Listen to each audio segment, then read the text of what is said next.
It's Rob Cox here at Davos with Reuters Breakingviews, and I've got a special guest today. I've got Governor Dan Malloy, who's the Democratic governor of Connecticut, the great state of Connecticut, I should say. So, Governor, you have been through something that a lot of the politicians here are trying to grapple with, which is a problem with their budgets. They're trying to figure out how to cut or not cut or to raise taxes. But you've done both in your first year in office. I mean, you must have a message for these guys. Well, I suppose I do, although I'm not sure I'm here to deliver that. But the reality of Connecticut's situation when I became governor is we had the worst per capita deficit in the nation, and it was too big to tax our way out and too big to cut our way out, so we did both. Well, it's funny because that's sort of America writ large. I mean, when you look at the budget deficits we have, look at the imbalances we have, there's no way that you can take an either-or approach. You kind of have to take both. But were you special in the sense that you're a Democratic governor of a state which is largely Democratic, and the unions there largely being Democratic?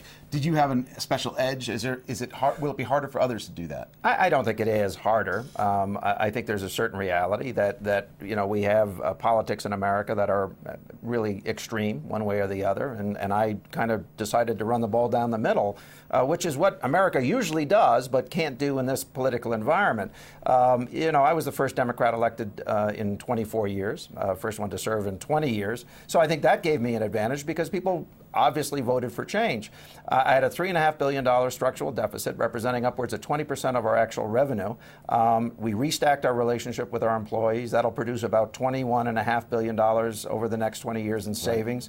We now have announced a pension payment plan to fund properly our pensions for the first time in our history. That'll save us about $6 billion by now more largely front-loading the expenditures. We're in pretty good shape at this point.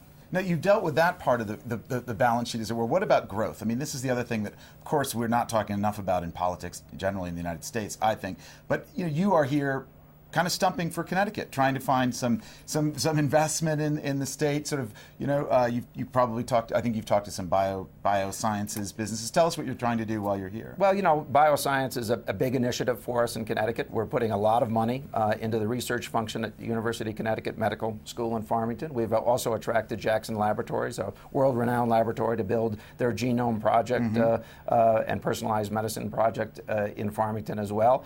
But I think there's something going on. I think America once again is being seen as a safe haven for investment for European dollars, for Asian dollars, and we need to strike while the iron's hot. So I think there's going to be diversification. I think for the first time in a long time we're going to see a larger inflow of dollars because people are worried about what's going on in the rest of the world. And as bad as our politics are, our challenges aren't as great as some of the other nations are facing at the moment. Yeah. Now, of course, as the mayor of Stamford, you were instrumental in bringing a lot of financial services businesses in, UBS, RBS, and you certainly are right near the Greenwich hedge fund gulch.